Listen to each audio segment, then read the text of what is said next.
Welcome to the Unstoppable Recording Machine Podcast, brought to you by Stam Audio.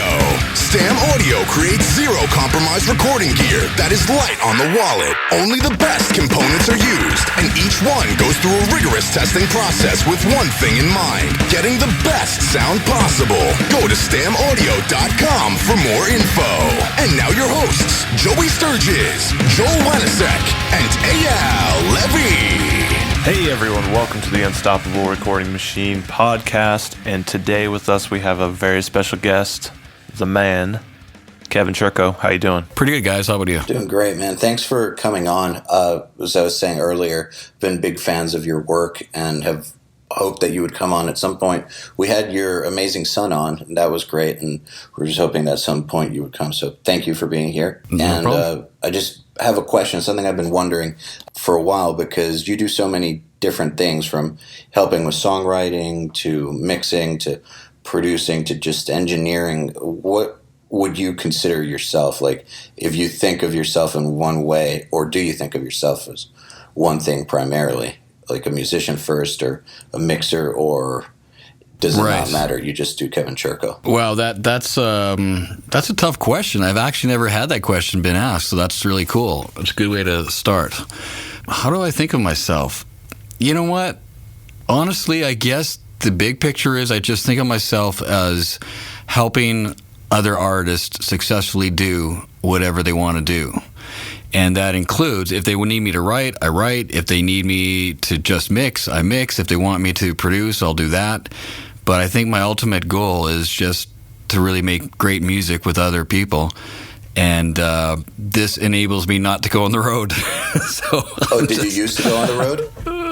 Oh yeah, I mean, I'm that guy that started out.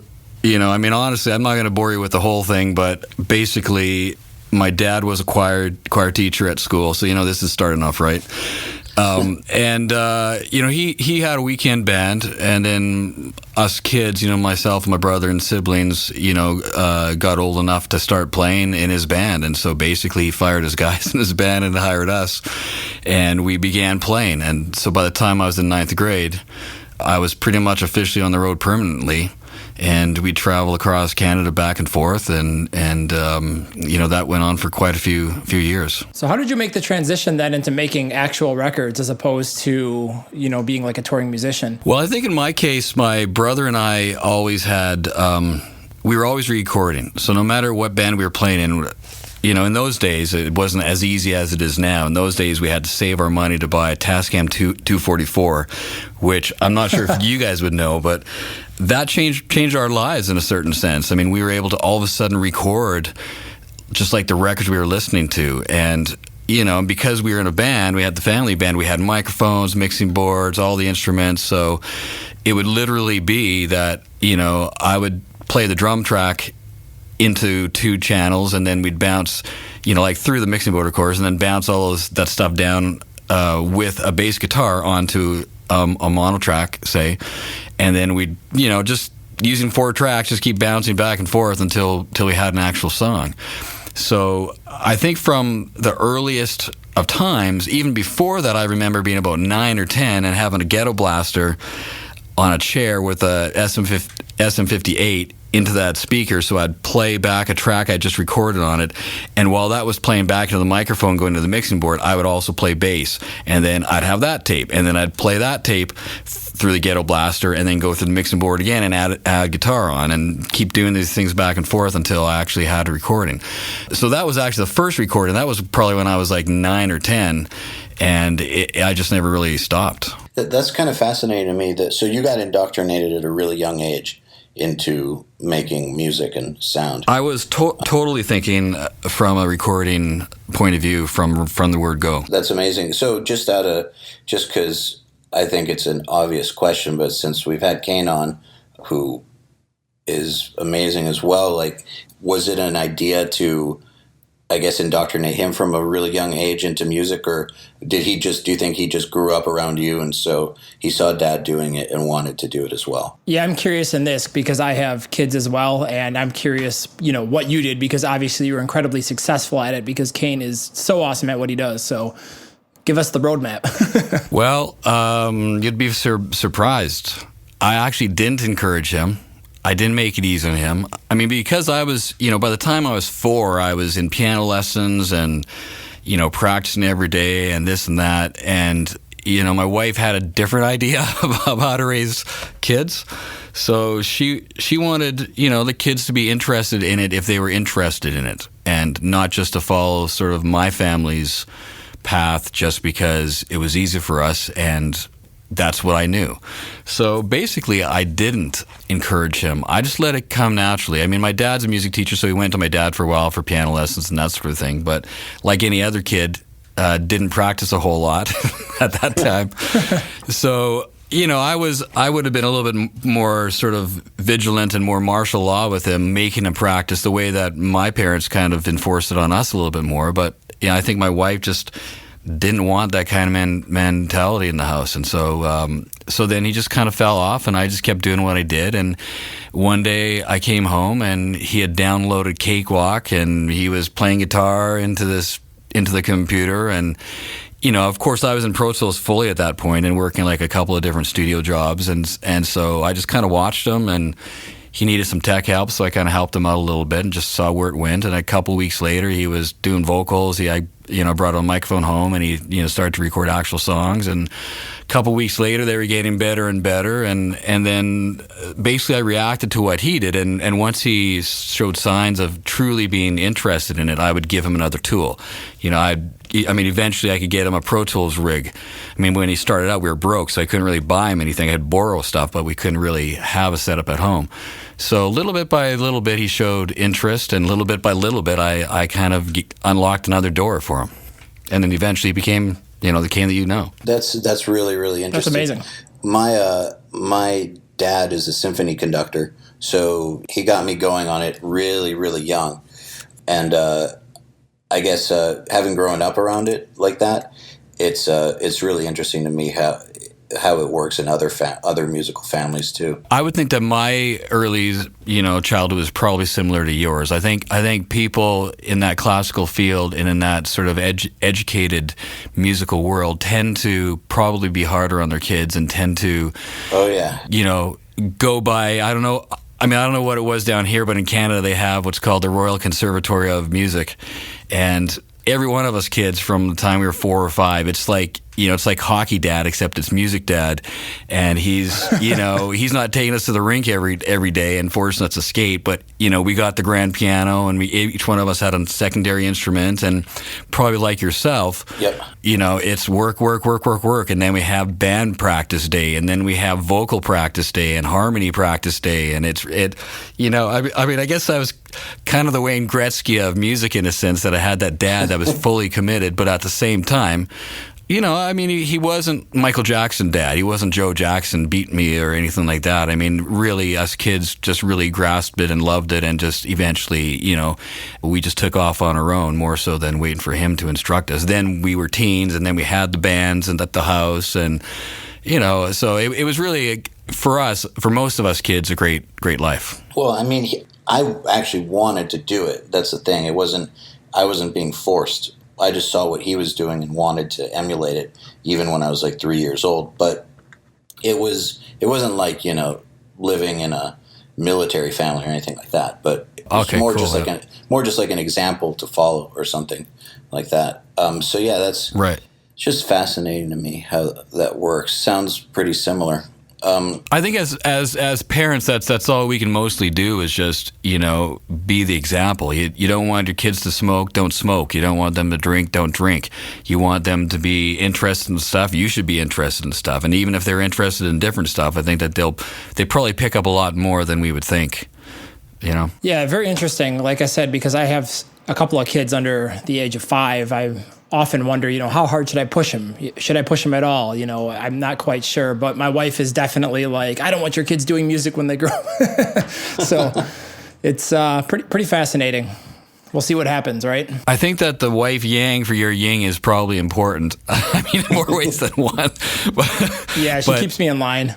Yeah, I think all of us creative types, I mean, I like to think that in my relationship, my job is to dream and to be bigger than life, and my wife's job is to tell me that's not possible, or to tell me the repercussions of failing, or the repercussions of doing, of not having that happen. So I think that I think that's why there's husband and wife, or husband and husband, whatever it is. I mean, two people, let's say, as parents, or two people in a relationship, that I think it's good to have a little bit of pushback on your pull. In more ways than one again. Definitely. I see we married the same woman. Well, aside from parenting, do you think that an influence like that has been helpful in your life and career as a whole, like having someone to ground you? Yeah, I'd have to say so. I mean, again, I was raised in a pretty, decent family, so, I mean, that probably hurt me artistically because I didn't have the drama in my life that so many of the people I work with have. But I think certainly in my personal life, so you have to understand we were teenage parents, and so, we had a lot of struggle from the top. And I think that having someone who's a little bit more, let's call it realistic, is I think a good balance for most of us who are creative and really on a, I mean, you have to be creative and you have to be over the top, I think, most of the time in this business in order to succeed, in order to have an extra edge on somebody else. As engineers, if this is just an engineering interview, I mean, those guys should be as well balanced as they possibly can, and very concerned with almost science in a certain sense, a science of sound. But I think as creators, and at the top of the questions, I mean, you asked me, what do I consider myself? It can be very difficult because you have to keep putting on a different hat, and your brain has to keep thinking a different way, from where you're writing with the artist to where you're just recording that vocal, and even recording the vocal. I mean, I like working alone a lot of the time with that artist, so I don't have necessarily, a staff of engineers or assistants or anything kind of behind me checking on levels and doing this and that. So I got to have my, scientific engineering hat on, but at the same time, really concentrate on the more important and bigger picture of what's actually being recorded. Do you think that working with Mutt Lange helped enforce the scientific engineering side of things, or were you already thinking that way before you went in with him?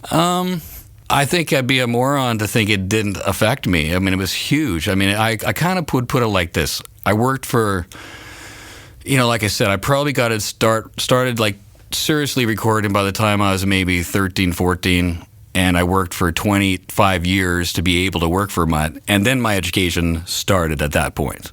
It wasn't like I had every skill I needed to work for him, but I had a lot of skills, and I was a drummer, which he really appreciated. He's a big time guy. So, yeah, I would say I would definitely not be sitting in this chair that I'm sitting in now without him. Him or somebody. I mean, I was exceptionally lucky because he was my hero. How did you get hooked up with him? Well, it's a simple yet long story. So my brother Corey was in his wife's band. So he was one of those 3 fiddle players that you used to see, traveling around the country. And oddly enough, I'll tell you the whole story. I mean, you guys can edit this down any way you want. So basically, we're Canadian, so we were up in Canada. And Shania's label up in Canada was trying to find young fiddle players that looked kind of rock and roll but could still play. So they contacted my brother Corey, and he basically got the gig instantly. I mean, he went down there, and his first gig was like David Letterman or something. And so you're taking, not quite Boys from the Farm, because he was living in Vancouver at that time, but you're taking people that aren't used to that kind of success and stage show, and really pole vaulted him up that ladder. But I mean, they liked him so much that they wanted me to audition to play drums.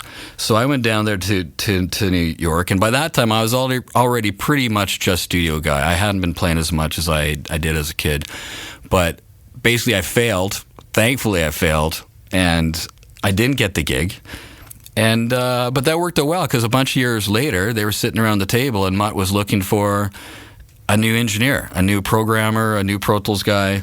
So they knew that on my resume I had originally sent in, I had all my studio experience and stuff. And so basically, I think it was Shania asked Corey, he said, doesn't your brother do that? And he said, yeah, let me give you his number kind of thing. Not thinking that they would ever call me, really. It's just a conversation at lunch. And then, he gave me the heads up, sent me an email saying, probably nothing's ever going to happen on this, but just in case, I'm giving you the heads up. And sure enough, about a couple weeks later, Mutt called in the middle of the night.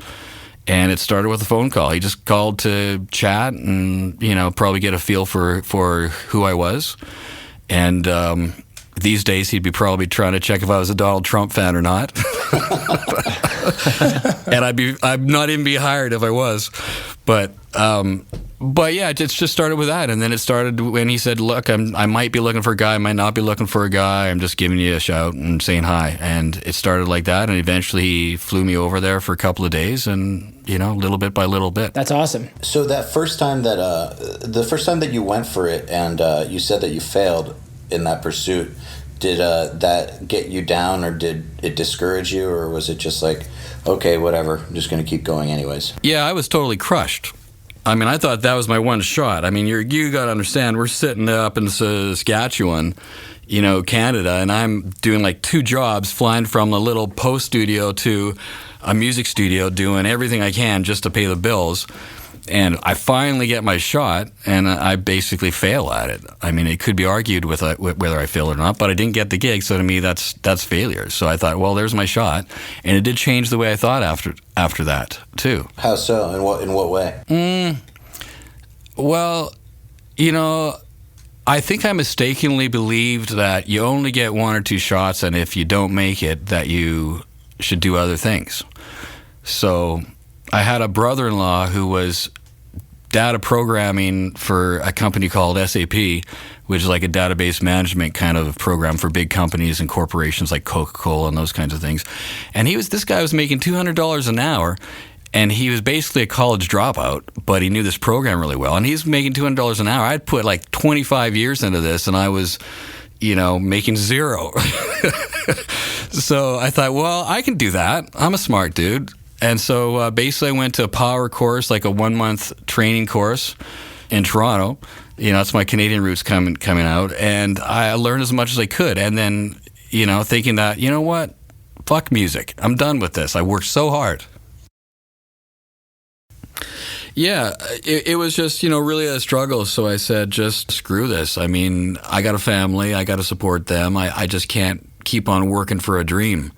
And you have to understand that, I'd be working like, 16-hour days, not just going for 8 hours or not being able to get gigs. I had gigs and I had work, but it was just always that struggle and not doing the level of work that I wanted to be working on or doing the level of bands I wanted to be working with. So I basically went to Toronto and did this Power SAP course and aced through that because, what we do as music programmers and musicians is very math-based and, you really have to think that way that, a programmer would think. And so I didn't really have any trouble grasping the program and all that sort of thing and went really well.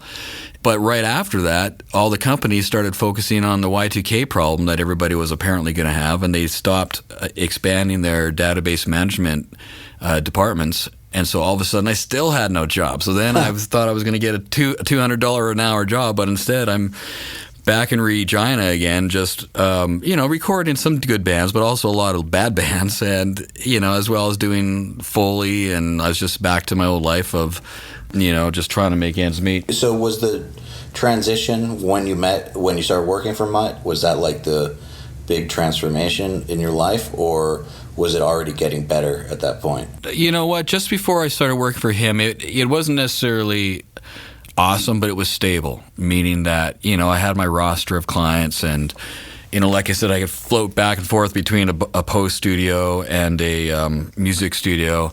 And as well, I was still playing. I got sort of a salaried job playing drums for an artist there. And so I had a pretty decent life, owned my own house, all that sort of thing. But really, when Mutt called me again and when I started going to Switzerland there to work, it really did expand myself in every way possible, from personally to, of course, professionally. And just, I think getting out of Canada was important for my education too. And for anybody's education, leaving their sort of home country, I think, is a wonderful way to realize there's more than one point of view out there. And it's a great way to learn to stimulate your mind, whether it's just a language barrier or whether it's a cultural barrier. I mean, I think probably I grew a lot as a person looking back into the box instead of being in the box the entire time. Definitely. I can relate to that totally. So was it like just getting thrown in the deep end, basically, when you went to Switzerland? You know what? I mean, I was really ready for it. The reason why I went back, the reason why he hired me is because the first time I went over there for my weekend, so let's call it, he just wanted me to come over and hang out for a couple days. So I went there and I parachuted into the studio. They were having a sync problem that I had fixed a billion times, just syncing tape to the Pro Tools rig, and his guy couldn't get it happening. He wanted sample accurate, and within 15 minutes I fixed a problem he had been having for weeks. So I think technically at that time I was really ready, and technically at that time, I was a Pro Tools wizard. I mean, I'm far less a Pro Tools wizard now because I have so many things to worry about, but at that time, I mean, I knew almost everything there was to know about that program because I had worked with it in so many ways and so extensively. So I think I was exactly what he needed to bridge the the analog to digital gap.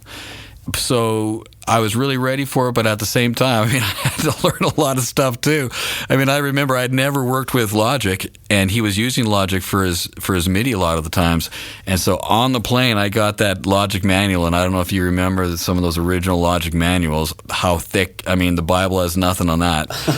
I mean, it was huge, and I had no hands-on with it, so I'd never even been on a Logic system, but I'm on the plane for 12 hours or whatever it was, not 12 hours, but long enough to try to learn as much as I could. And the first thing I did is convert all his Logic sessions into Pro Tools sessions just so I could, know a little bit more about the program and not be caught up on having to learn shortcuts and learn all the logic. At that time was a lot less user-friendly, a lot more German-like.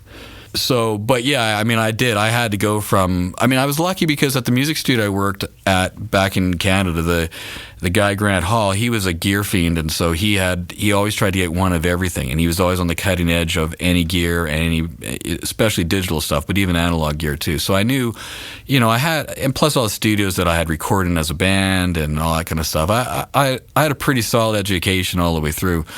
And so, but when I showed up there, Mutt really did have one of everything, and he may want to use any one of those things at any given time. So definitely, I mean, I would go to the bathroom on a bathroom break, and I'd take a manual with me just to randomly read parts of that manual, just in case I learned something I didn't know, which I always did, of course, just so that when he needed something done, I was ready for him. I mean, I was there to stay. I wasn't there to float in and, work for a week and go home. I wanted to learn a lot, so I knew that if I gave him a lot and if I was very useful to him, he would keep me around a long time. Yeah, we always tell our listeners to read the manuals.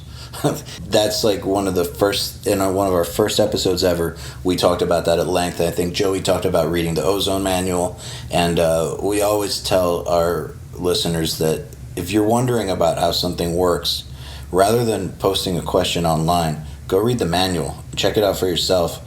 There's a reason that the manufacturers write these, and most of the info you want is right there, and you'll give yourself such an edge over people because barely anyone ever reads the manuals. I would say that's one thing I always enforce my guys to do, because you just have so much more thorough understanding of whatever you're working with. I mean, I agree with you. And in fact, now, I mean, Kane's kind of the generation that's not a manual user, so I have to fight with Kane every now and then about asking me a question versus reading the manual. And I guess I'm to blame now too, because I don't always have time to dig into it. So I will ask him questions if he knows, and he'll ask me questions of stuff I know. But the reality is I used to train a lot of guys, and I would show them stuff, and finally I realized, you know what? If these guys can't learn this shit on their own, then they shouldn't be working here. I mean, they should become making my life better instead of me just making their lives better. It's easy. It's never been easier these days to learn stuff, to learn anything than now. I mean, even your program, your podcast, interviewing people. I mean, there's so many resources, YouTube, programs to learn stuff. I mean, it's literally, you're able to learn everything you need to almost at home. And when I was coming up, I remember going to my first SSL room and I had to mix. And I went to the studio ahead of time and photocopied their manual. We didn't have the internet back then. And I would literally photograph 80 pages, the relevant mixing sections of the SSL, so that I would know, and I'd read up on all the stuff just so that I would know ahead of time, at least give myself a fighting start of what trim mode was, how you could sidechain stuff, everything like that I needed to know. I just read the whole manual, so by the time I showed up, I knew stuff. And I didn't know everything, but at least I knew the key points, and then the assistant could fill me in on all the things that I didn't know. This is exactly why you worked with Mutt Lange. I think he kind of requires that level of dedication and commitment to the craft, and it makes sense totally that you were there. Well, and the thing is that he's such a nice guy that he's never mean to you. He's never yells at you, never demeans you, but at the same time, his expectation is so high that you're either going to get the job done no matter what the cost, or you're going to leave. And I think he knows that. And so most people that get that shot with him, they rise to the challenge, or they don't last. That makes me wonder now, like hearing like what you had to go through and that you train people or have trained people. I'm just getting your viewpoint a little. That makes me wonder, like, so say you're hiring an assistant, what are the requirements? Like, what do you expect to be just assumed if you're going to be taking on an intern or an engineer or an assistant or just something? Like, what do you think should be just an understood thing, that this person is a badass at this, and this, and it shouldn't even come up? Honestly, I think that the first key thing these days are computer skills and Pro Tool skills. And it's sad to say that, but so many of the things that I need are technologically based fixes, or someone to take that off my shoulders so I don't have to troubleshoot stuff, so I don't have to, worry about what the problem is. So I think that if I'm hiring an assistant, the first and foremost thing, if they don't even have computer chops, then they're probably not my guy, because that's almost something you get naturally. Everything else you have to try almost harder for. But if you're not able to navigate around a Mac, or if you're not able to navigate within Pro Tools itself and understand a lot about that program, then you're almost wasting my time. Because the other stuff, the fun stuff, the setting up microphones, recording stuff, working with those kind of people, I mean, that's all fun, but it's easy to eat ice cream at the end of your meal, maybe a little bit harder to eat the vegetables at the start of your meal. So I need that guy who's eating a well-balanced diet, so that so that he has something to offer me. And I tell, it's a business in a sense. So I tell all the new guys the same thing. I'm going to pay you according to how much value you're bringing me. And if you can do a lot of stuff I need done already, then awesome. I'm going to pay you a lot, because you're making me money, or at least you're making my life better. If I can go home 2 hours earlier because I know my guy's on it, that is valuable to my life. So that guy gets paid. For the guy that I got to sit down with and teach how to time a drum track, or shift regions around, or dial certain things up, if I got to sit down and train him, he's costing me money, and he's costing me time, which is even more valuable than money these days, is the amount of time I get to do other things outside of my studio. So, but all these things, all these skills and talents that people have that are valuable to me, it basically all comes from having a good attitude and having some ambition in life, and let's call it a sense of optimism. And I think that gets you through the bad times, is that, you're hungry for it and you want to learn and you're excited by it. And that's sort of a mentality that's easily found in people, or easily not found. And I can probably I've been doing this a long time. So, obviously I can have some guy in here and I can probably, within a matter of minutes, pick him apart pretty quick and realize what makes him tick, even to the point of his childhood.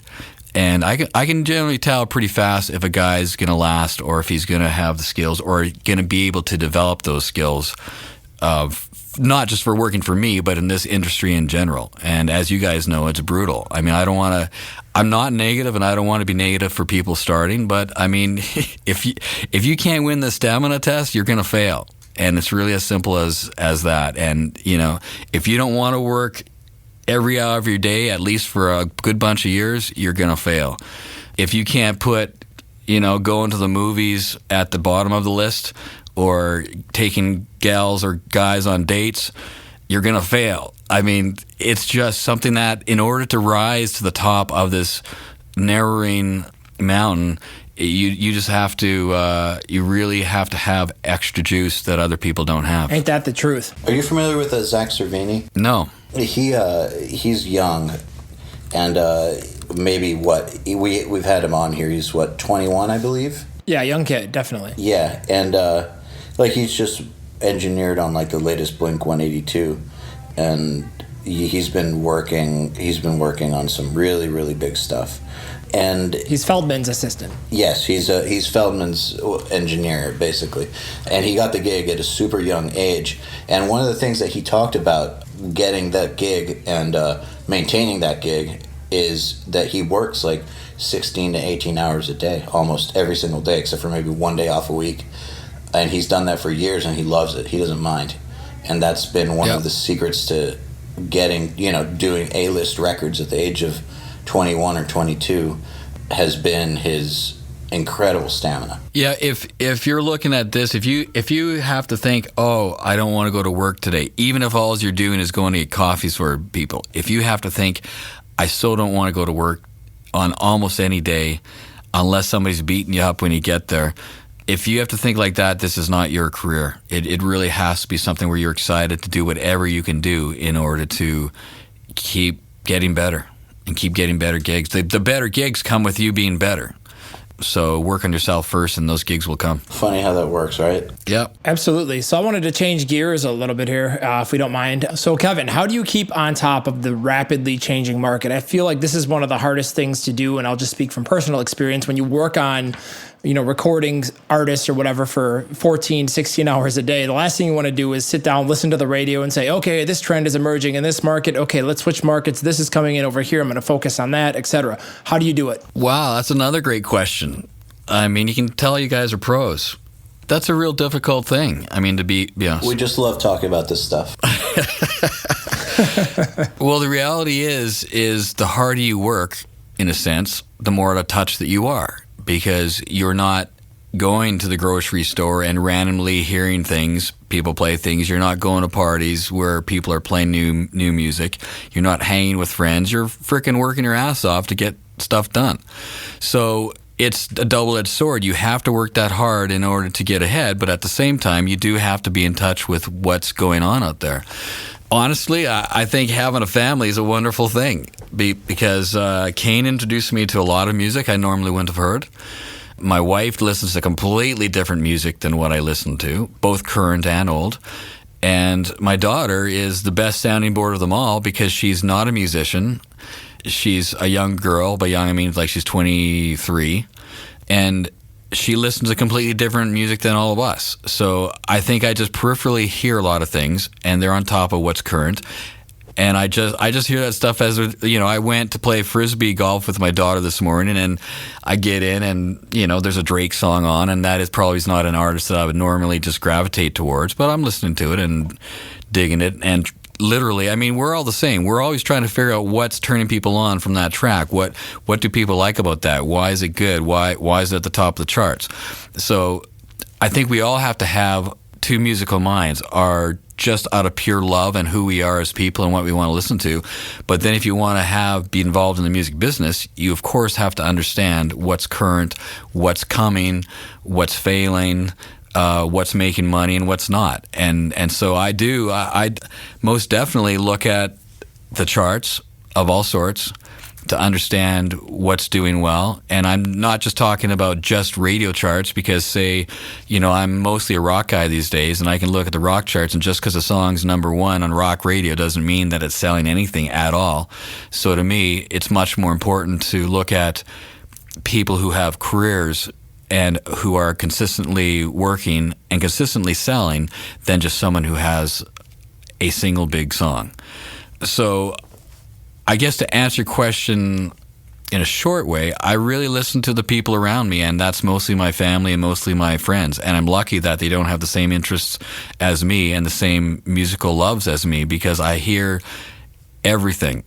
And I think it's important to listen to everything, because that can be the difference between making yourself special. And in my case, I mean, I'm working with a lot of rock bands and a lot of heavy bands. And honestly, even though, I mean, a lot of my bands are, heavy bands, but my job is not to make them heavy. My job is to make them more palatable for the average person who maybe wouldn't be a rock fan. I mean, I'm trying to bring people into the industry, not just satisfy its root core who's not even going to buy enough product to give that artist a career. So it's because I listen to all these other things and because I am current with other music that I can maybe add some things to these bands and help them, guide them into direction that is, classic but still current at the same time. And it's a combination of people around you as well as consciously looking for it and consciously trying to see, why are 21 Pilots selling amazing numbers? Why do people love them? Why does Eyal do as well as she does? I mean, I'm not just thinking, why is Metallica doing as well as they're doing? I'm just looking at all music genres and all music people. So, like, when you look at Eyal, you study, like, what it is about her songs that inspire everybody. Yeah, obviously at the root of it all, there's core principles, and that's one thing that Mutt taught me as well. As a good song is a good song, and then the production and the flavor of the month is just the clothes that you put on that model. I mean, but all the bone structure and everything is all there for a good, hooky song. They're basic principles. It doesn't matter if it's pop or country or rock. I mean, so you can learn a lot by listening to any hit song and by anything that people are actively seeking out, and whether it's Call Me Maybe or Iron Man. I mean, there's all principles that apply across the board, and not just principles of music, but principle of marketing, direction, of strategy. I mean, let's call it, whether to be on Spotify, not to be on Spotify. I mean, I think that as I'm getting older, I'm probably starting to become much more business focused on music, because that's what I have to deal with a lot of times. And so I'm trying to understand not only people better of their tastes, but also the music industry themselves and the gatekeepers and what they're looking for. And, if I could go back to being 21 again and playing in bands, I know exactly how to do it. So do you advise your clients on business matters ever? Like, do you ever talk to them about business, or are you just soaking it in for your own sake so you know what's going on? I think there's different levels of bands that I work with, in the sense that some bands obviously I've been doing for a long time. So say Five Finger Death Punch, I'm going into my 6th record with them. I mean, obviously they live in my city. We're friends. We talk about a lot of those business things. So they don't necessarily need my advice, but they'll throw ideas against me, or at me, and I'm just aware of what's going on in their business, and even bands like In This Moment too. I mean, I've done 4 records with Chris and Maria, so we're great friends, and plus I get to see into a lot of sort of bands' business life, let's call it, just by being in the studio with them year after year. So I've seen a lot of situations. So bands will call me to see if I have any knowledge of what they're talking about, or, from everything from how much do we pay a sideman to does this contract seem right? And, it's different levels. Some bands that I don't work with as much, they're a little bit more private, and I don't ask those questions and they don't offer anything up. But other people that I work with over and over again, you just can't help but, know more and be more, just be able to talk to them easier, and so that they trust you with the questions that they would have. So yes, I guess the answer is yes, I do offer advice, but I never try to make sure it's my only advice, because I'm just a producer. I'm just make music. If you want to ask me anything, I'm going to tell you how I feel, but that doesn't mean it's right. Well, I'm sure you notice common themes though between bands. Like, if you work with enough bands, and 5 of the bands you've worked with over the years have made the same mistake, which has caused them to get dropped or something, and all the bands that have never gotten dropped have never done that, then, that's probably some good advice to share with a client. Like, if you see them going down a bad road. I think the advantage that I have is that I do see a lot of bands make their mistakes or correct them both in their personal lives and their business lives. And of course, I'm usually in the middle of band disagreements and that sort of thing. So I feel that sometimes my role is to make everybody comfortable with their own situation and just tell it to them straight and, put the fires out as I'm working just on a record. But that also spills over into personal life where, I've received those 2 a.m. personal calls from people I've worked with in the past too that just need some help. Definitely. So question for you, Kevin. A big thing that I always work with a lot of my artists on is, what's going to be the next thing? For example, what's going to make this 2017 now? Or, what's going to make this very modern and current? What do you do in terms of like strategies and how do you game what do you think is going to be next? So like when you sit down with a band and they come in and say you've done 4 records together and you say, okay, we've done this, we've done that. Are we going to double down on this and just go for a legacy vibe and just own it? Or are we going to bring this into the modern, and update the brand? How do you, what strategies do you employ to try to keep yourself really current and always on the curve of what is coming in and going on? And I want to take that question a step further, actually, to something a little specific. Like, for instance, in this moment, when I know they worked with you when they completely changed their sound. And lots of times when a band completely changes their image and their sound, that's the end of the road for them. But that was actually, in some ways, you could consider that the beginning of their career. So just in reference to what Joel just asked, I know that you've done that, so maybe you could talk about it through the context of in this moment. Right. I think, again, that those are great questions because every record, those questions come up. And I work with different styles of bands. Even though people would probably pigeonhole me into a certain thing, they're all very, very different people and very, very different bands. So with a case like In This Moment, Maria and Chris are true artists in the sense that they listen to other stuff, they want to do other stuff, they're just not a one-trick pony.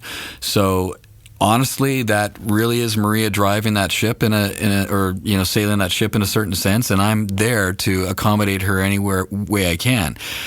The reason why on the Blood album the direction changed so drastically is because they lost half their band and their management, and honestly, that gave Kane and I the freedom to be more involved. And gave Maria the freedom to just do whatever she wanted to do at that point. And so it was kind of a very exciting time for Maria, Chris, and Kane and I that, we didn't necessarily talk about it on that record. We didn't really talk about it. We just kind of did it. They had no management and no band. And I said, don't worry about it. Just get to Vegas and we'll just start tracking. And it just happened the way it happened. And once you start liking things, it just takes on a life of its own. Say for Black Widow, it was probably more of a conscious thought is how are we going to one-up Blood and how are we going to keep on expanding? But I would say that with an act like that, they really do, they're almost old school in the sense that when you used to listen to Bowie from album to album, it would really change. It always sounded like him, but it would be very different. When you listen to Queen, every record was like, what are they going to do now? And I think that music has really lost that a little bit these days, where once you're in your little channel, you generally keep on going on the channel. And like you mentioned, if you deviate, if you color outside the lines, all of a sudden the coloring book gets torn up and you're done. And I think that's a fan issue more than an artist issue, because most of the artists I deal with like to do different things. Now, in the case of, say, some other bands, like a band like Five Finger, I mean, they're very, very conscious of who they are and what they do, from everything from a lyrical point of view to a musical point of view. And say for the new record, we had some great ideas of what direction we were going to go in, but it does become a group collective, and it does become, a conversation with the management and everything too. Even though, same thing as in This Moment, in the Five Finger world, those guys, they're driving their own car, man. They really do what they want, and they're good at it. There's enough sort of lifestyle. It's a lifestyle band, and there's enough sort of really talented people in that band, not just at music, but marketing and everything else, that there's much stronger collectively than individually, because they help each other be better, and they stop each other from making some mistakes maybe that, will only get past one guy, not the other three guys. So it is something that with a lot of bands that we have the discussion, how can we make this better than the last record, or if it's the first time I'm working with that band, it's really a conversation of what didn't you like on the last record or what do you want to do? And then it really becomes making sure that the label and management are on board, because you don't want to surprise anybody. You really want the team to all be focused on the same thing and all to know what's going down. I mean, if someone's expecting you to do a metal, the heaviest metal record you've ever done, you don't give them a pop song. But usually you get all the people together and you can say, this is what we're thinking, is that cool? And usually they'll say yes. And again, in the case of Five Finger and In This Moment, it's really, those guys control their own destinies. And I'm honestly just there to help them do whatever they want to do. Now, obviously, I do have my opinion. I mean, they're not watching the charts the way I'm watching the charts. They're not looking at other band sales the way that I'm looking at other band sales. So I think that I almost have my A&R hat on constantly and my record company hat on constantly, because I want those bands to do well. I want those bands to sell more and more and to have a better live show and to be able to tour. And because that keeps me in business, but just I care about those people, that I just want them to enjoy their lives and be making money and playing music, not just playing music and, dying a sad death financially. So I do generally have something to contribute by way of, and it's not always a consciously spoken thing. It's like if they come to me and want the heaviest record they've ever had, I put that through my brain filter and go, okay, so we definitely got to make sure these songs are aggressive, but I still want to make sure they end up with a couple of radio tracks, and I still want to make sure that each song has a hook, and I still think about, well, if we incorporate a little bit of this sort of thing into it, it'll still make it a little bit more mainstream and bring in more people, yet won't alienate their base and will make them feel good. And so ultimately, I think that as a producer, people come back to me again and again because they're satisfied in the end. They're happy with what they have. And I think that's because I really try to put their interests first, even if I disagree. If they come to me and say, we want to, play all the guitar parts on marimbas now, I would still find a way to make that work. I put the marimba through an amp and put some distortion on it and put it through DF Excite at the end of the day. Now we're talking. And it would still be heavy and still be sellable. So, I'm definitely thinking from more of a role than just a musical one. And I think that does do service to my bands because, let's face it, we can all make music at home all we want and make it exactly how we want. But if you're looking to have a career, you have to, be able to make money. And it's as simple as that. And if you don't make money, you can't pay people, you can't go on tour, you just stop playing music, and then nobody wants that. So, well, speaking of money, what do you think makes a song a hit in your opinion? It's very simple. Do people like it? I mean, if people like it or not like it. And honestly, my favorite songs are the hits that you're not ready for. The Bohemian Rhapsodies. Could you have said that was going to be a hit over and over again? Of course, no. That doesn't follow any of the rules at all. Even a song like Under Pressure. Anybody that's looking to write verse, chorus are not using those as guidelines. So, a lot of the classic bands that I would listen to from my youth, bands like Supertramp and I mentioned Queen and, David Bowie and different people like that. It was a wonderful time in music, I think. Whereas, now it tends to get a little formulated, and I'm at fault in that too, because I know, if I get the song to be 3 minutes and 20 seconds, it's going to have a better shot to get played on radio than if it's 5 minutes and 50 seconds. So, you do have to take into account what you can and can't do. But honestly, if you have a 6-minute song, but you're interested in it all the way through, it's still going to be a hit. It's still going to be, you can go to Hotel California, and it's no matter how many verses there are, it's still going to be awesome. They found a way to make it work. Now, how do we get the radio program directors to put a 6-minute song on now in this market? That's the real question. Yeah, but I think that, let's say that Bohemian Rhapsody were to come out now, it would still get noticed just as much. And it might be tough at first, but eventually it's probably even more so now, because now a song can have a life outside of radio. In a sense, radio is becoming less and less important. If even say the sound of Silence, a song that I recently did, I mean, that took on life way before radio played it. I mean, Disturbed did that video, and all of a sudden, people were passing that around instantly, and it was selling amazingly before radio even started playing it. So the good news is these days, if you make something awesome, people will probably find it if all the pieces of the puzzle are there. Whereas before, you pretty much, before the internet, you needed more radio and to be on a big tour, and you almost don't need that anymore. I think if you make something truly extraordinary, people will find it. Now, most of us can't always make something that extraordinary, so sometimes it is a little bit easier to play within the rules. Make your songs shorter rather than longer, and make sure there's hooky choruses, and it repeats itself. So by the end of the first listen, that you can already pick up the title. It's always good to have the title as the first thing you hear and the last thing you hear. There's all those sort of techniques that go through our minds of how do we really lock this down.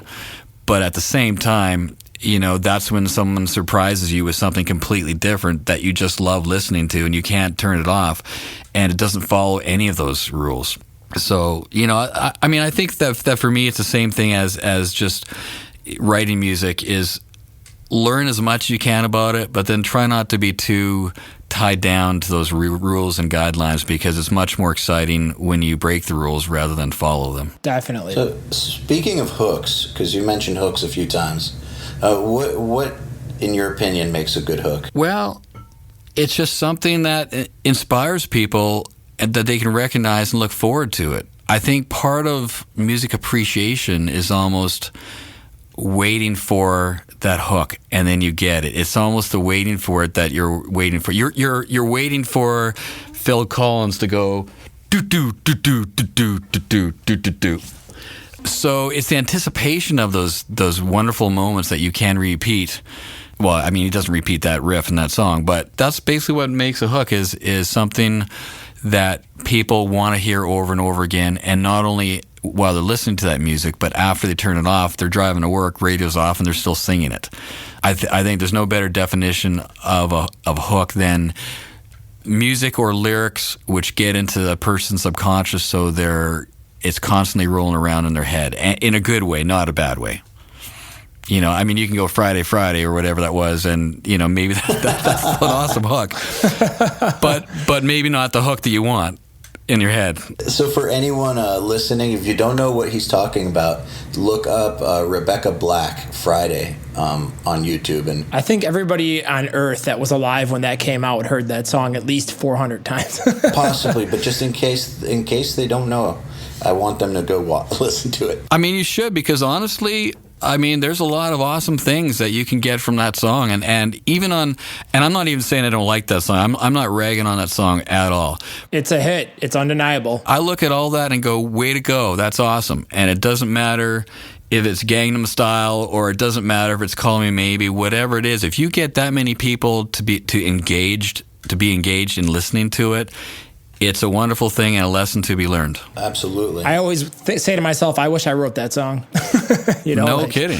Yeah. Definitely. So since we're starting to run out of time, we've got a few questions from our listeners for you. Do you mind answering a few of them? I don't mind, as long as they aren't, why do you suck so bad? We deleted that one. We deleted okay, that good. one. All right, cool. So Jordan Embleton is asking, how does your mixing workflow change when going from the likes of Shania Twain to Disturbed? Well, on the Shania Twain stuff, I didn't actually mix that. That was Mike Shipley that mixed that.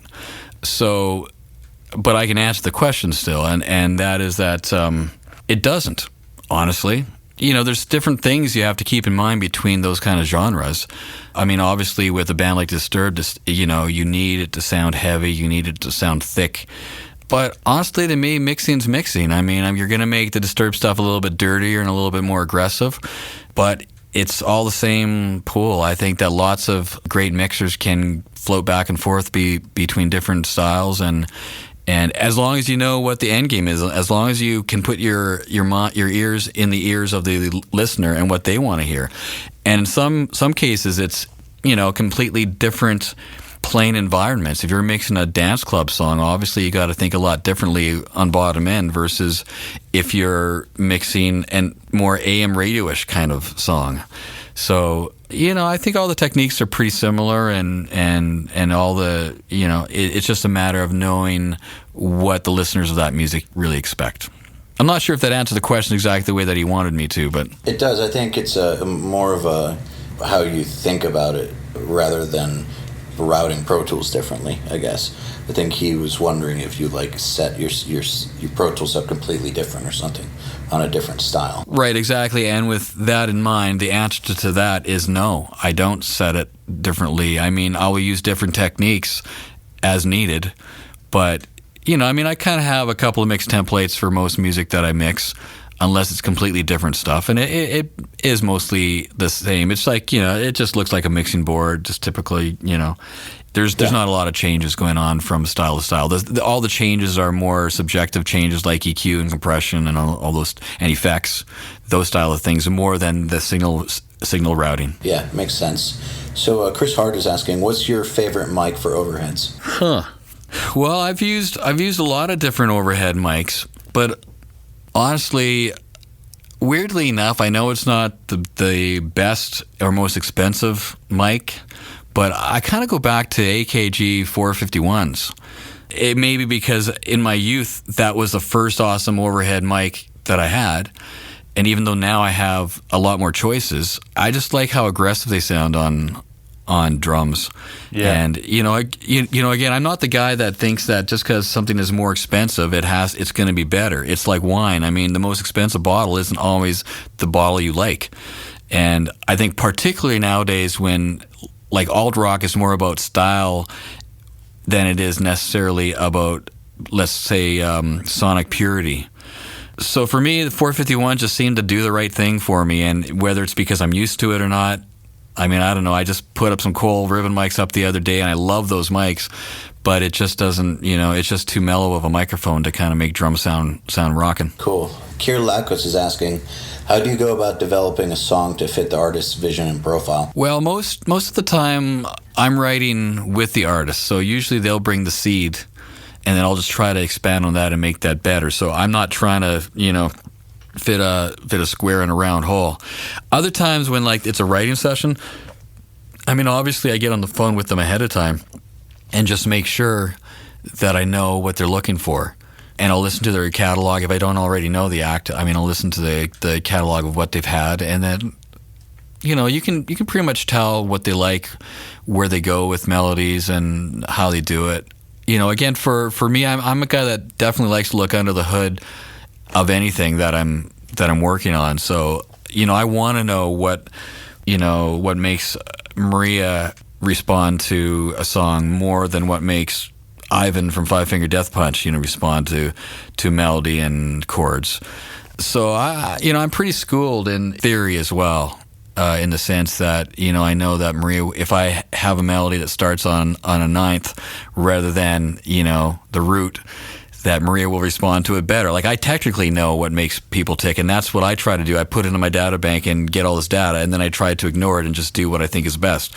But I think the first thing is, in our line of work, when we're serving artists and serving other people, is to not necessarily put too much of your own stuff in there. Is to really try to assess who they are and what they like and what will work with that band.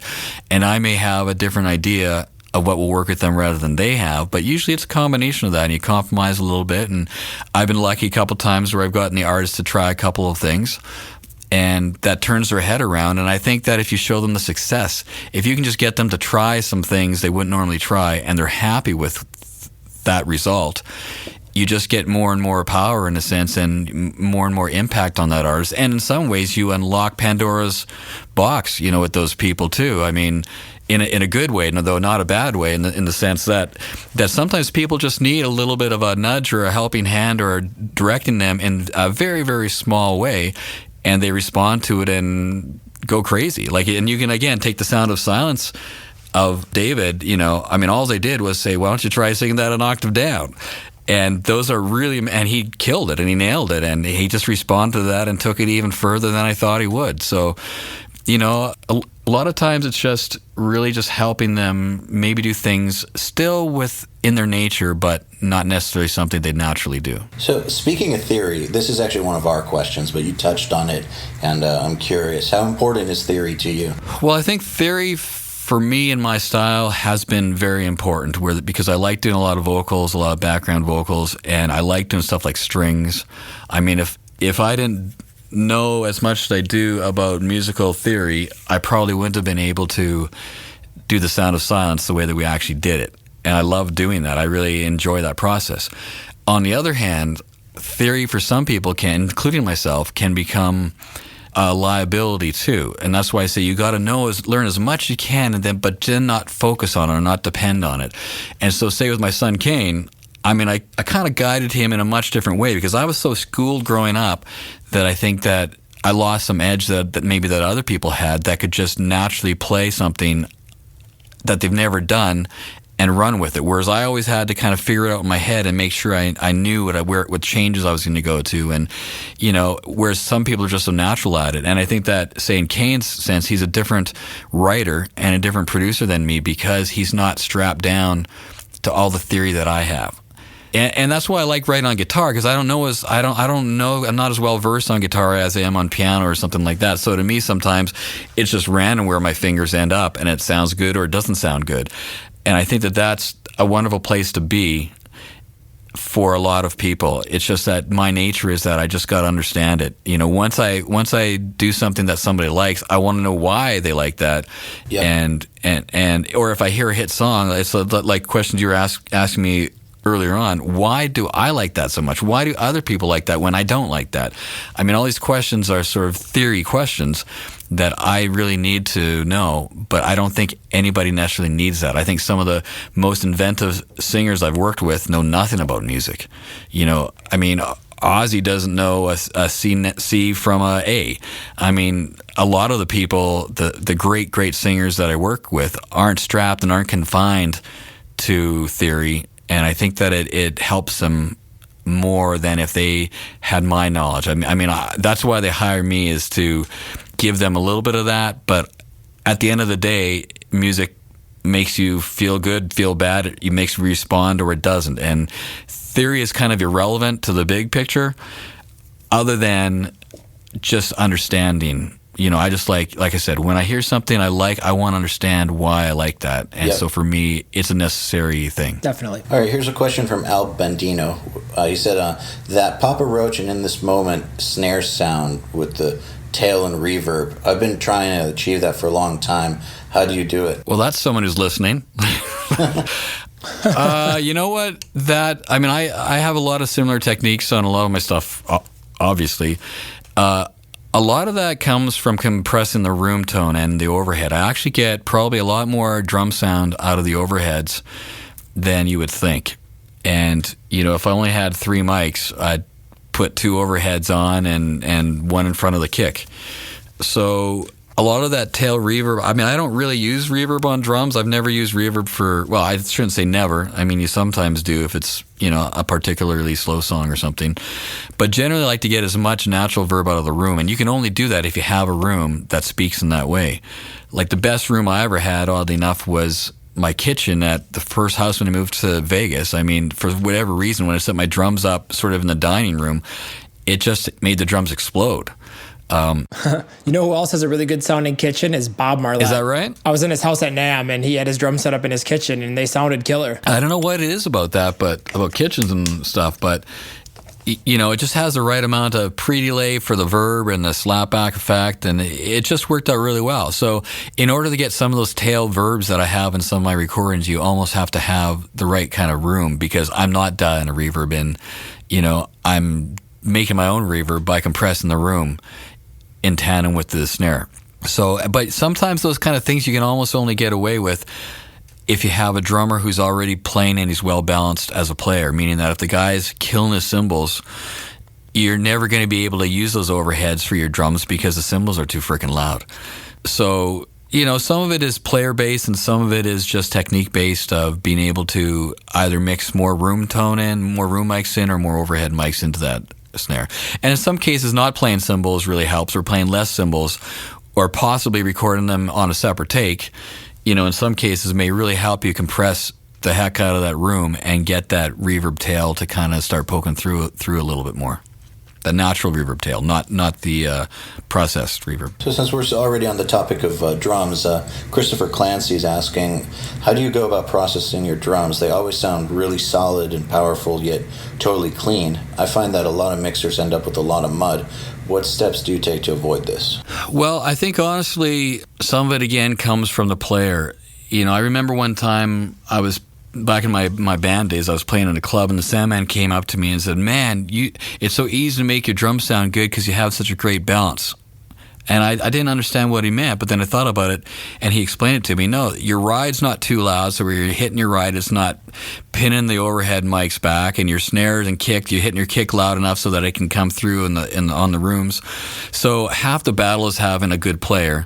But for me, it's also recording techniques too, in a certain sense, and in some cases, in some bands you're using samples and stuff to supplement. I never try to depend on them, but in lots of modern music, it's almost to a point where you have no choice but to supplement sounds, and sometimes that may be as little as just adding a little bit of an 808 kick to your kick drum, just for the bottom end, just to have that sine wave-ish kind of extra round bottom end. To, in other cases, you're adding just a little bit of a percussive, snare, a tacky sample on top of the guy's natural snare, just to give it a little bit more poke through your mix. So, it's not always one way, and it's just something you have to struggle with. And even, I'll tell you another trick that I have is that I am mixing my drums, or at least my not cymbals and stuff, but my kick, snare, and toms really, really loud in my mix. So if you were to take off my master bus compression or limiting or some of my master bus tools, you would probably be quite surprised with how the mix actually sounds. But I think that that's far more effective than compressing them to death ahead of time and then trying to make them sound loud in just a regular uncompressed or unlimited mix. Have you ever tried a clipper, Kevin? The DF clipper? Any clipper. I'm not sure what you mean by clipper. Is that just like a limiter? Sort of, but it gives you more perceived volume. It's essentially the same thing we're kind of talking about. So what it does is, instead of like a limiter, will punch down the transient of your drum, a clipper will lop it off, meaning it'll keep the transient intact and give you a lot more perceived volume.